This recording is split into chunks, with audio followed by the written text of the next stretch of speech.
Thank you for joining us for this panel this morning. Will borders be relevant in the future?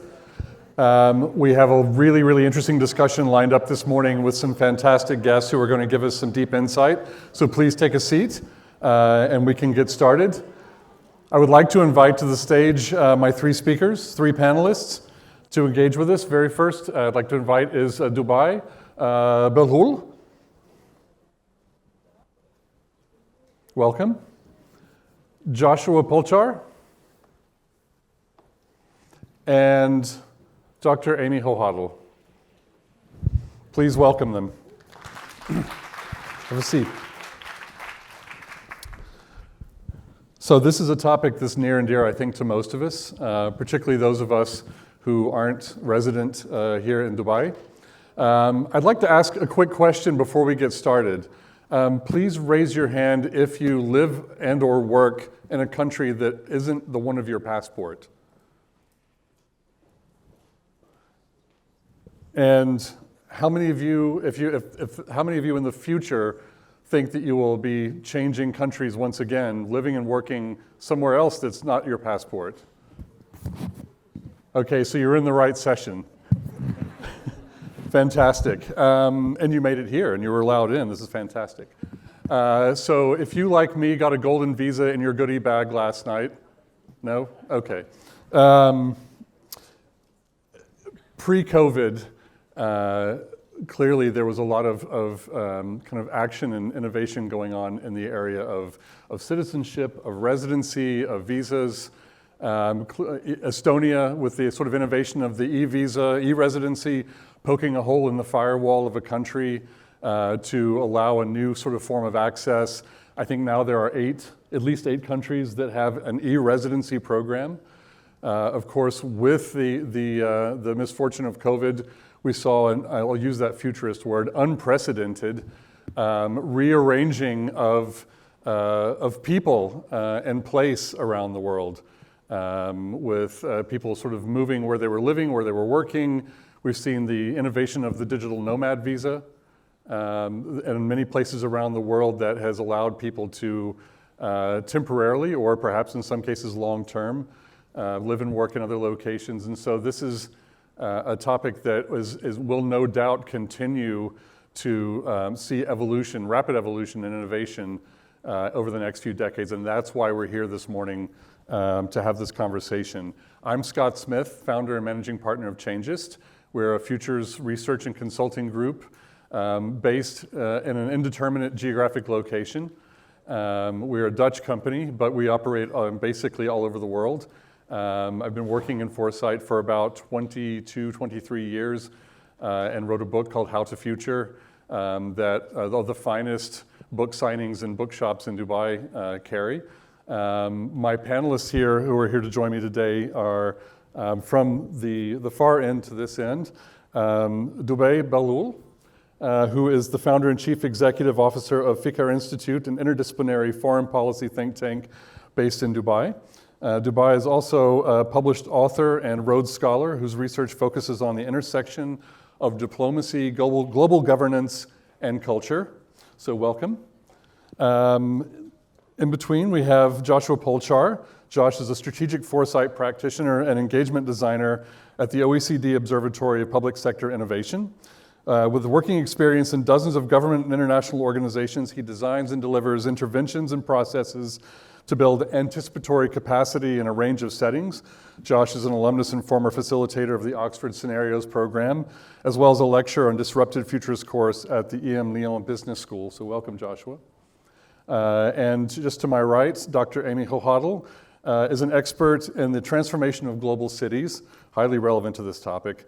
Currently executive director of global business at the connected Places Catapult in London.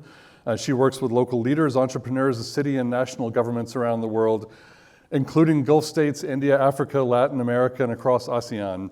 She's the author of Local Leadership in a Global Era, Policy and Behavior Change in Cities, and explores the changing roles leaders play in addressing local challenges through global engagement.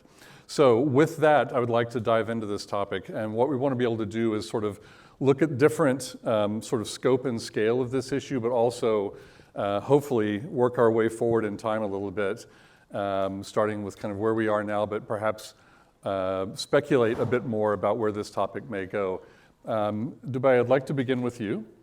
We're fortunate to have you with us on this panel, and you probably have a closer view of the types of changes and innovations that have been happening here in this region, in this country, a lot of the competition that's sort of brewing for global talent. And I'm curious from your perspective, where you see that kind of emerge from. We heard His Excellency Omar Alama this morning telling us about kind of the journey of Dubai, but I'm curious what is it within the culture, within the sort of ambition that has driven that innovation around belonging, citizenship, and residency? Thank you very much, and it's an honor to share the panel with my colleagues and with yourself today.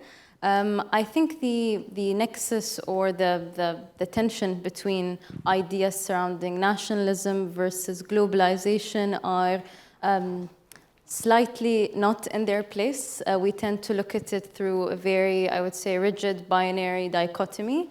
But if we look at what are challenges facing most countries at a national level globally, we see climate change, how to best tackle that, how to create educational systems that will help us recover from the setback of the pandemic, how do we advance the recovery of our economic systems, how do we accelerate our progress towards the SDGs.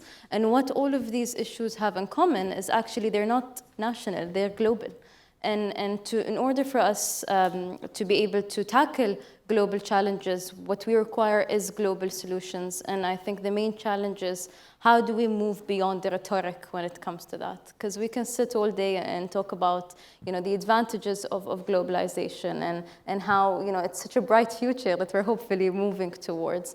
But I think unless we start breaking down the nuance behind that, we would be in this sort of endless cycle of idealism or things like, yes, we're all global citizens, but what does that truly mean? And unpacking definitions of who can be considered global versus not is also as problematic.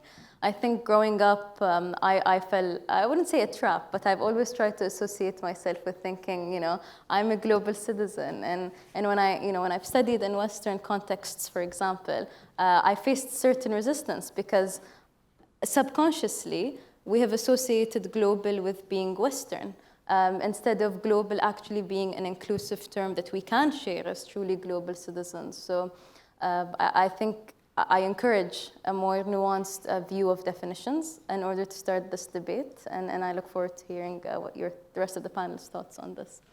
Thank you. I think that opens up a lot of the topics that we want to cover throughout this session. Amy, Dubai has just kind of laid out this idea of like the dichotomy between global and the sort of regional belonging and cultures. Cities play an incredibly important role in this, correct? And there's a lot of interesting things happening at cities. Cities have led the response, for example, to COVID. In a lot of cases, cities are taking initiative in economic development. So I'm interested in kind of from where you sit, engaging with city leaders, as you said, local level to deal with global challenges. What does this issue look like from their perspective and from your perspective? Great. Shukran, Scott. Sabanur, everyone. Sabanur. اسمي دكتور إيمي هوهارو أتكلم شوية عربي أنا آسفة أدرس عربي لكن أدرس عربي شكرا trying. I think one of the things that we should start with when we're thinking about cities in this context around nationalism, passports, national borders, cities, is to put a little bit of perspective on this. So when we think about the arc of history, I promise this will only take 2 minutes, Scott. Starting 4.5 billion years ago, the Earth was formed. But then, modern humans, 300,000 years ago, not that long. Modern cities, urbanization, that's about 6,000 years ago. When you look at the idea of borders, we're only talking about 400 to 500 years ago, modern borders. So this is a very recent development in our history. And we're already thinking about what does that mean for cities? What does that mean for places? And so, I mean, I think that it's important to keep that in perspective because we think of borders a lot of times as constant, as ancient, as immovable. The fact is they're very new and they're very malleable. And those borders have changed in the past weeks and months. So this is a new concept, and that means that we have the ability to shape it.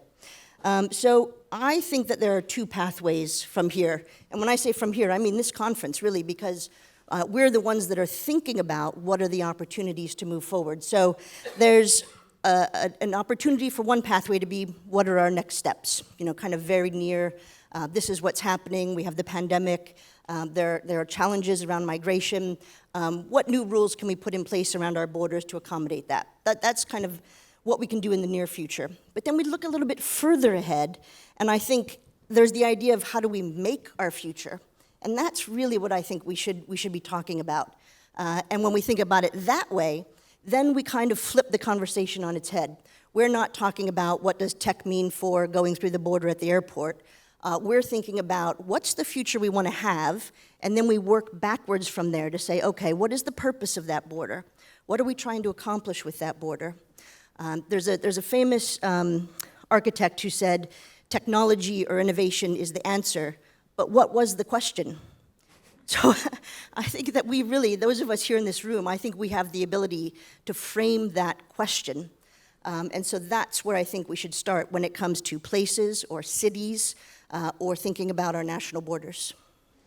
Thank you. Picking up on that thought, Joshua, we had a conversation, as panels do, prior to getting together today, and I think you raised or kind of framed it in a very elegant way, thinking about how our desire for sort of belonging or sort of the citizenships or residencies that we seek are a form of participatory futures. I would love to kind of have you share that with the audience and kind of tell us your thoughts on that topic. Yeah, thank you very much, and shukran for the opportunity to be here. I'm not going to be able to equal Amy's Arabic skills. So I live in Paris, have done for over 7 years. I speak French with an accent that has been variously described as invisible, maybe Canadian, or definitely British. And I was at the gym last week and was alternating on the weights with another gym goer. And the first thing I said to him after hello was, how many sets are you going to do? And the first thing he said to me was, where are you from? Straight in there with, where are you from? And I think a lot of us in an event like this are going to be on the asking or answering end of that question, where are you from? But what a strange question for a room full of futurists to be asking each other, because where are you from is about someone's past, right? So I've been going around asking people here, where do you feel at home? What are your hopes for this event? And my personal favorite, what languages do you speak? Because that's one of the ways that we connect with each other. So there's a lot of unspoken and implicit baggage that we carry with us when we talk about citizenship and where we're from, where we call home, psychologically and socially. And I think it's all about how we figure each other out. And it's great that we have this talk and that we're able to do it from a futures perspective, because I think there's a lot that we can figure out together. I think that's very well put. I think that it reminds me of the kind of phrase, the future is a foreign country. You know, the idea that it's a place we travel to, and I think that's very... You've been reading my speaking notes. No. I don't remember reading your speaking notes. It's the no, but the idea that it is a kind of place, and I think that's a very prominent idea when we work here with different groups from across government and different entities in Dubai and the UAE. There's often this kind of almost a mental framing of the future as a destination, not just in terms of kind of the ideals and values that we want, but also, I mean, it's a real estate future. You know, it's a place-based future. It's a cultural future. But also it feels like a place you travel to. So one you should be prepared for and perhaps have the linguistic ways of getting in there. You'll probably say it much better than I do, Josh. I'm interested in this. I mean, we could go on all day kind of about talent wars and national borders, but I'm personally kind of and professionally incredibly intrigued at sort of when you take the national framework off of that and start thinking about it in a lot of different ways and kind of remixing the idea. One of the things that I thought was interesting, Amy, kind of coming into Brexit was, the city of London has a unique structure. DIFC here, the financial district, has a unique legal structure that kind of makes it an object inside of another jurisdiction. And people were kind of struggling with the idea, well, if I have to leave, or do I get special rights to London if I have to leave the UK? I'm interested in kind of, and from all of you, what your sort of thoughts are in terms of that subnational kind of idea, belonging to cities. Josh, you probably moved to Paris, but not necessarily, that doesn't necessarily encompass all of France. When we move to places, we're often moving into kind of commercial centers or very specific locations. What are your sort of thoughts on this idea of kind of dropping below national level and thinking about access and belonging to cities, to regions?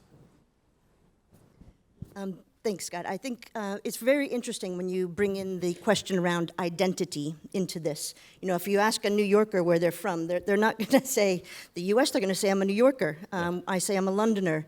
And certainly around the UK, when you ask people where they're from, I'm from Liverpool. So the concept of identity is becoming more hyper-local for people, and that's very personal. But it's also very political. These places and our cities are now becoming their own identities in themselves, not just where people are from. They're making their own rules and laws that sometimes go beyond what the national rules and laws are. A lot of the cities that I'm working with in the UK and around the world are developing their own trade programs. Now, they can't call it trade. That's what the national government is supposed to do. But those cities and those places are starting to understand that it's not just an identity, it's not just a place, it's a market. And if that market is going to be successful, it's going to be up to them to grow it. And so they're starting to engage one-on-one with cities around the world in creating bilateral business agreements, which are in effect trade city to city. So this is getting really interesting right now when we look at what's happening at that city level, and it's on every single level of that. Identity, belonging, as Josh said, home, but also politics, regulations, laws, and rules. So that's I think, the next iteration of where we're going with cities and places. Yeah. I think when we're talking about the construction of citizenship, whether it's a country or a city or, as I'll hint at later, our place in time, we're talking about where we feel a responsibility towards. That belonging is a two-way relationship. So my city does something for me as a person, and I feel a responsibility towards it and its future. And when we're talking about how we construct our futures, it was L.P. Hartley who wrote, "The past is a foreign country. They do things differently there." We all have residency in the present, but it's only temporary. We're all going to be moving to the future, and you never run out of future. The future is forever. And our choices now are influenced by and influence what kind of future we're going to become citizens of. So our place in time as individuals and organizations is really as malleable and as multi-layered as our place in the world. And so in that sense, our citizenship of the future is really about the future's literacy, the way in which we're able to imagine and make happen the kind of futures that we want to see. I'm just jumping in on I would say the debate or tension of identity and belonging. I think it speaks to a very basic human need. And when we look at history, you've had different phases of humanity where you've had people belonging, let's say, to a certain societal structure, and then another group of people belonging or choosing to identify with a religion. And as you said, the idea of states and borders, when we're looking at, the arc of human history, is relatively recent. But I think also going beyond that, there's also this idea of representation, so where you feel like your values are most represented. And while we automatically gravitate towards saying, my city represents me or my country represents me, others actually think their favorite football team represents them as well. And that is an example of or an idea of looking at a different kind of construct that represents us. So I think we're not moving towards a clash of civilizations, but we may be finding ourselves going into a clash of belongings. And the reason why I bring this up in the context of future as well is we're always very idealistic about what we think the future is. It's this place where there are absolutely no tensions, no disagreements. It's a utopia. And while I hate to be the pessimist on the panel, but the future will have its own unique challenges as well that will touch on age-old questions of identity, of belonging, of who's represented where and by who. So I also try, within my line of work and looking at, for example, the future of multilateralism or multilateral organizations like the UN, is it realistic to just look at the very distant future as, that's where everything is solved, but who's going to do the solving to get there? And that's where a bulk of the focus should be as well. Amy, you kind of mentioned this in your opening remark, the sorts of discussions you're starting to hear, or probably been hearing for some time. I'm interested, both from yours and Josh's perspective, kind of, looking at it from a policy point of view. What kinds of discussions are you hearing in terms of how these things get rationalized, and are those defined discussions, or are they still very murky? Well, tough question. It's a tough question. I think we have to understand there's probably two things we're talking about here when we talk about policy and the implications of that policy on citizens or people, when we're talking about specifically citizenship and movement of people. So I think we need to be, all of us, during this whole time that we're at this forum, all of us need to be very deliberate to understand that we're talking about a group of us that are here, that are quite privileged, and that there are two sides to that coin. And so when we think about that, what that means for cities, one side of that coin is, okay, let's think about what our future is, let's set a vision. What does our city need? How can we collaborate around the world? Will knowledge passports facilitate that? Can we bring entrepreneurs here? Can we facilitate innovation? Should we create things like tech parks and free zones? Now, those are all policy decisions, and movement of people will impact those types of policy decisions and think about how we grow our cities. The other side of that, we have to be very conscious. All of us that are here had the ability to fly here. Post-COVID, we're thinking about things like, what was my carbon footprint on that flight? How do I offset that?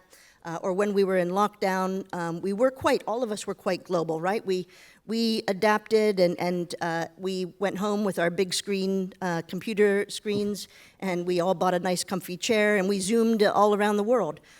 So that's privilege. Now, the rest of the world had a lot of forced movement, and that's what we're talking, and Dubai, this is what you were also talking about. People were moved because of climate. People were moved because of forced migration, labor, all of these issues, disease. And so we have to think about then what are the policy decisions and how do we justify that when we're thinking about cities and places as well. And you've seen a very two extremes to that. Cities that have welcomed people from around the world, integrated them, and then cities that have become, in some sense, isolationists.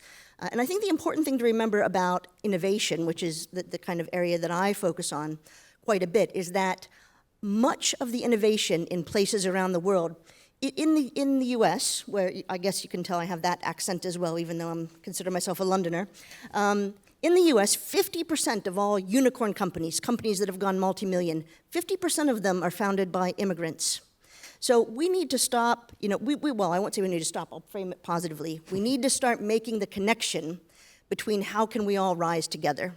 and then think about citizenship, identity, passports, rules, regulations.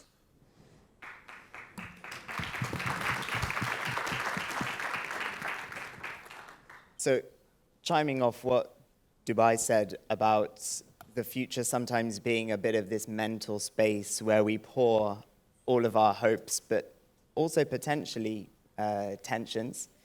And also the question from our chair, Scott, about the responses that we come up with in the present. We're doing it right now. We're creating the future right now. We're all here, I think, because like the OECD, we value multilateral dialogue and collaboration, and that's a fantastic thing. But extending the thesis that I started building in my earlier remarks about our different spaces in time being like different countries or different cities, there is a border that we still need to reach across, and that's the one from what we do today to how it's going to affect us in the future, and back, how we conceive of the future and how it affects what we do today. I think we all know that feeling of, I can't invest in thinking about the future right now, I'm too busy with what's going on in the present. That's fine, we've all been there. It's only a problem when it becomes a habit. And for some organizations, it's a way of life. And that doesn't set you up in very good stead, and it's no way to really prepare for your long-term citizenship of the future.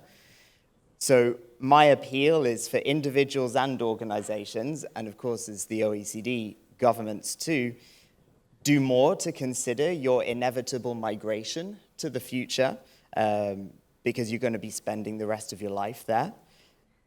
And do what you can to make it a positive one now, because the present is all you've got. Dubai? Yeah, I mean, again, I hate to be the pessimist on this panel, right? But jumping off on what you were saying, I also think there's a lot of subjectivity in how we define future, because what we live now is someone else's future as well. You know, this is it to a lot of generations. You know, this is the destination. And a quick look at the state of the world paints it as not being the most positive version, I think, that they had in mind. So also always being conscious of the fact that the present we leave behind is actually another generation's future. So it's trying to study the future backwards as well is equally important, because at some point what we think is the future is going to be another generation's present, and this cycle keeps going. Hopefully it keeps going. But I say this to say that you've made me reflect a lot on trying to move from the future being an abstract idea and from it being an unknown destination to one where we realize what we're living is actually also the future to someone else. It's not just the present. Could I respond to that? Please. I think I totally agree with you, and I think when we think about it in those terms, then one of the things that we need to do is start to make it practical. Yeah. You know, so we're thinking about what do we need to do now to create that future for people that will be their present. And I think we have to help cities and places in particular. I say that because that's my area. But you know, we are seeing a real shift, or we have seen a shift already. We're in the century of cities. We're probably a third of the way through the century of cities, and the challenge that cities are facing it's multiple. They don't have the capacity and expertise to understand how to manage these things. They don't have the policy professionals at a local level to understand how to manage migration and citizenship and passport and identity. So there's a capacity building component that's very practical. There's a funding problem. We all know that most cities around the world are struggling, and so when they are focusing on the now, it's really out of necessity. You know, I'd love to plan for a vision of the future that's borderless and have seamless tech in the background that facilitates that. But right now, I need to figure out how to get my elderly population to the clinic, and I need to figure out, you know, how to feed those people that have lost their jobs during a recession. So that's the reality that we're facing, and so we need to think of practical toolkits, practical roadmaps, and I think the people in this room have the knowledge to provide those practical toolkits and roadmaps. What are the best policies that we can start to enable that we've seen cities doing? What are some of the regulations that help free up this space? Those types of things I think are critical. And so if we've set the vision that we want to have, then we have to help people with the practical roadmap on how to get there. That means thinking about entirely new funding models for cities as well. And that's no easy task. And if I may add something as well, I think it's very important for us to also keep in mind the role of government cycles as well. And you know, governments and policymakers know this. There's always another crisis around the corner. You know, there's not a peaceful day in office, as they say. And I think this is where an interdisciplinary form of governance, I would say, and inclusion plays a huge role. And you know, when we think of the future, we think a lot about, you know, this robotic, automated place. But I think what would actually help us deal with the challenges that we've been discussing is the role of the humanities in this discussion as well, and not just the sciences. And when policymakers sit down, and yes, they genuinely have to firefight a lot of these issues. You know, no one's going to say, you know, we're going to ignore this problem and let us, you know, brainstorm. But I think this is where the role of writers, artists, civil societies, and real innovators, I would say. I'll get a lot of slack for calling them the real innovators, but bringing in the humanities into the discussion as well, and bringing in culture into policy making instead of looking at it as, you know, a hobby or a pastime, because that's where you have the space and freedom to actually envision the futures we've been discussing. Josh. Yeah, I really appreciate the formulation of the future as something cyclical and something that we're in dialogue with already and interacting with. And I think it's a refreshing change from what is sometimes quite a linear representation of the future as being a sort of continuation of the past through the present into the future, or sometimes a cone, as futures practitioners sometimes display it. Personally, not a fan. So how do we bring that present into the future into the present, rather? And then I turn to Amy and some of the challenges that cities, countries, and indeed citizens face in being able to have agency in the present. And I think agency is really the word to underline here. At the Observatory of Public Sector Innovation, we realize that you're not going to get the future right now, but you have to start somewhere. So one of the first steps that we do with governments and other organizations that we work with is look at what we call their strategic inventory. What are the different decisions that they're making on a daily, weekly, monthly, annual basis that are within their capacity to change? And how do those different things shape the future that they're headed towards? And how do they use them to respond to all of the different futures that they can conceive of, whether those futures are plausible, possible, preferable, and so on. And that's how we go from, and we heard it in this morning's keynote, futures thinking to futures acting. Strategic foresight, prototyping. And this is something where the topic comes back to the work that we do. We've done prototyping of speculative citizenship and kind of visa futures for organizations like the International Red Cross and Red Crescent, and trying to bring the future into the present and start to sensitize these organizations and their leadership to not just the kind of conceptual, the legal frameworks and the kind of bureaucratic issues and the larger global issues, but also the tangible, emotional, and immediate issues of what that could be like. And the example we use is you can go to any corner shop. Many of you probably got a SIM, a mobile phone SIM, a temporary SIM, you know, at passport control when you came through.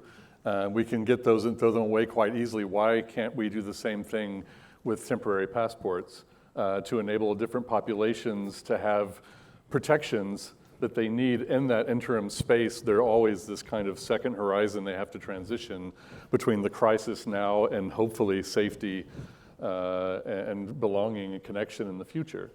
And these ideas, I think, have to become kind of tangible and visceral. Here, of course. There's constant experimentation. There's so many zones being set up. If you decide you'd like to move to the region, you have hundreds, dozens of options and a stack, not just of a visa, but also of workspace, of infrastructure, of services, of colleagues, all of that together. Why is that kind of happening here, in this region in particular?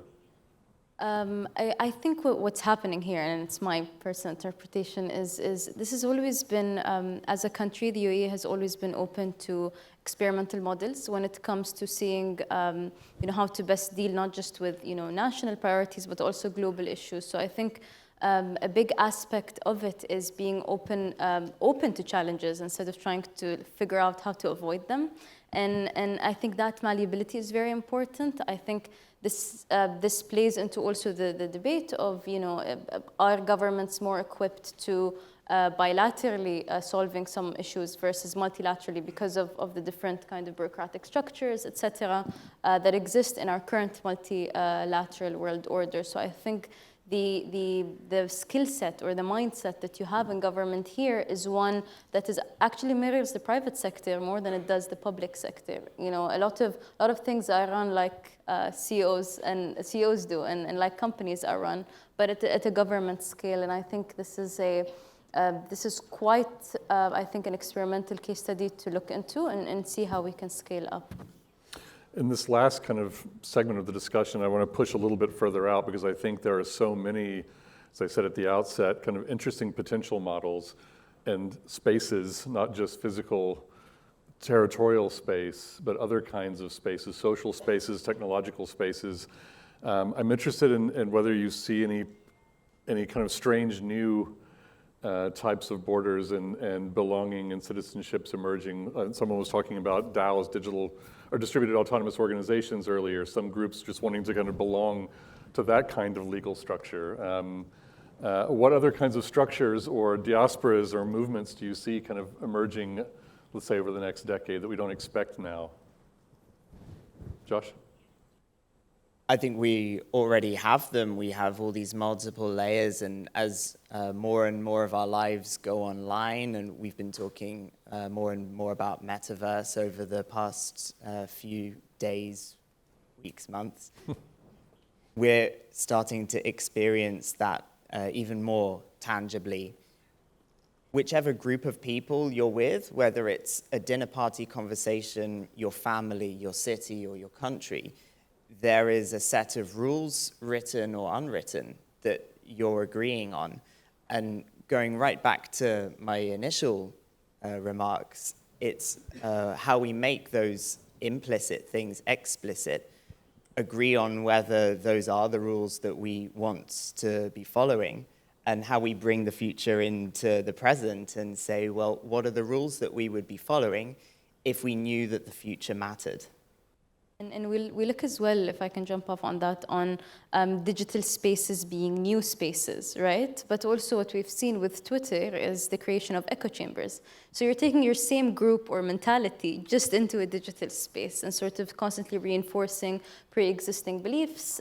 So is that really a different space versus it just being, a digital version of your current space as well? So same question with the metaverse. As you said, Barbados has announced opening an embassy in the metaverse, actually, and it's one of the first who pioneered that. But the debate now, and we're yet to find out, is that just going to be a digital version of what a physical embassy does, or would that actually change what diplomacy means? So I think all of these are to be determined, but worth reflecting on. Well, I'm not a technologist, so when we start to talk about metaverse, I'd rather be in the audience than up here. But I think what's really interesting to me when I think about technology, because I focus more on the behaviors of people that are facilitating that kind of innovation rather than the digitization and the tech itself, which I can't explain. But I think that we're entering into this very interesting space of both a combination of physical and digital. And I think that obviously that's what the metaverse is putting out there. And so this is definitely the next frontier. But I think it's still physical. right? So everyone is still somewhere entering this digital space.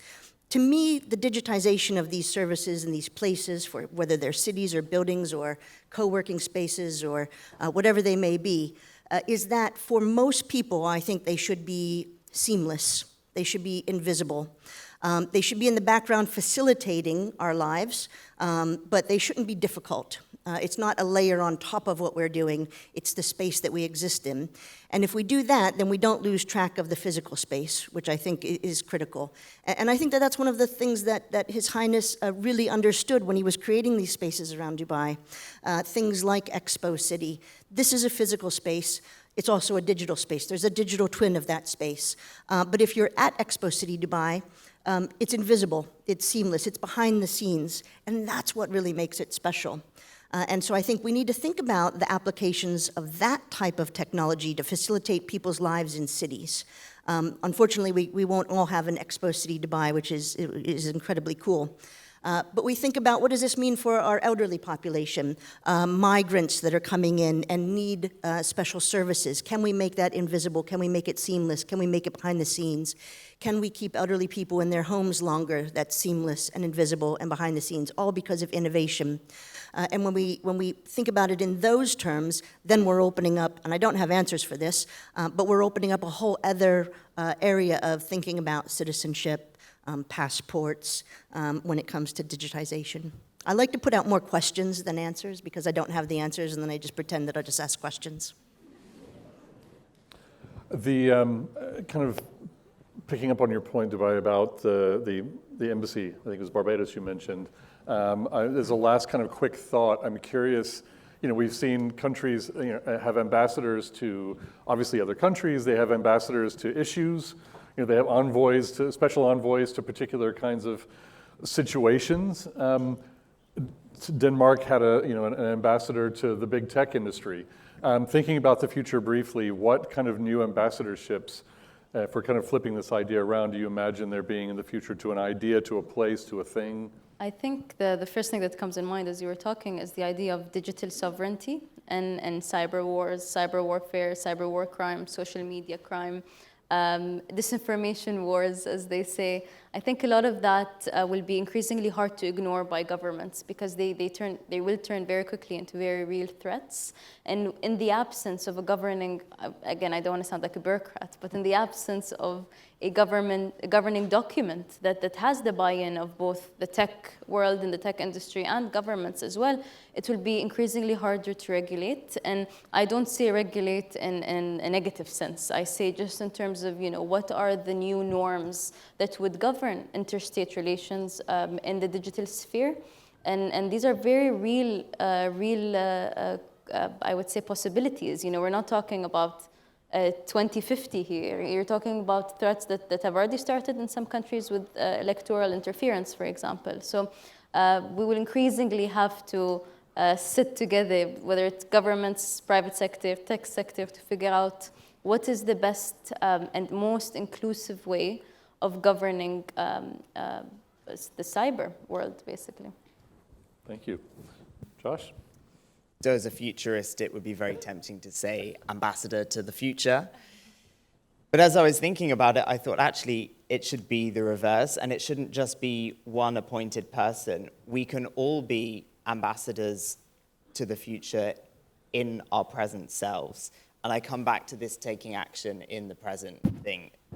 Taking action on the future in the present doesn't have to be lofty and daunting. It can be, what is that email you're going to send? What is that course you're going to take? What is that new person that you're going to reach out to?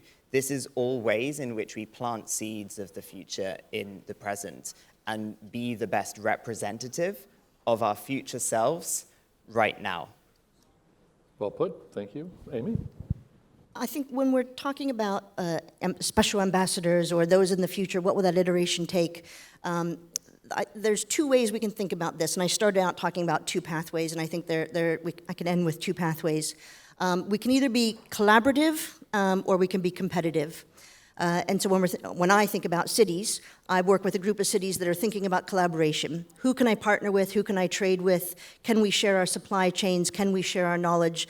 That, to me, is the future. And when you develop those types of relationships, then you're thinking about ambassadors to the future and how do we protect future generations. But I also think, I'll be the pessimist for a minute, I think we shouldn't be naive that there are a whole group of people out there that are on the competition side. How can we be first? How can we be best? We want to develop that and then protect it so that we can grow it within our own country. And I think that with the challenges we're facing today, pandemics, climate change, migration, conflict, those cities are going to be the ones that lose out. And you said it earlier, Dubai, we have to, because of the challenges we're facing, we have to share. So I think that it's up to, I would endorse Josh here, it's up to each and every one of us, because all of us, I'm thinking that all of us at this forum are probably more to the collaborative side than the competitive side. But it's up to each one of us to go out there and be that ambassador, because there are just as many out there that are on the competitive side as there are of us in here. So when you leave this forum, start to have those conversations, engage people, and speak up and talk about the future that we want to have and then how we get there. And on that note, I think that's a good kind of cue for us to go out and collaborate and build. I'd like to thank you all for joining us. I would really like to thank my panelists, who I'd love to continue on for the rest of the day talking to, but we need to go. So please thank the panelists with me, and also vote. This QR code behind you, answer this question, and we will see you out in the forum. Thank you very much.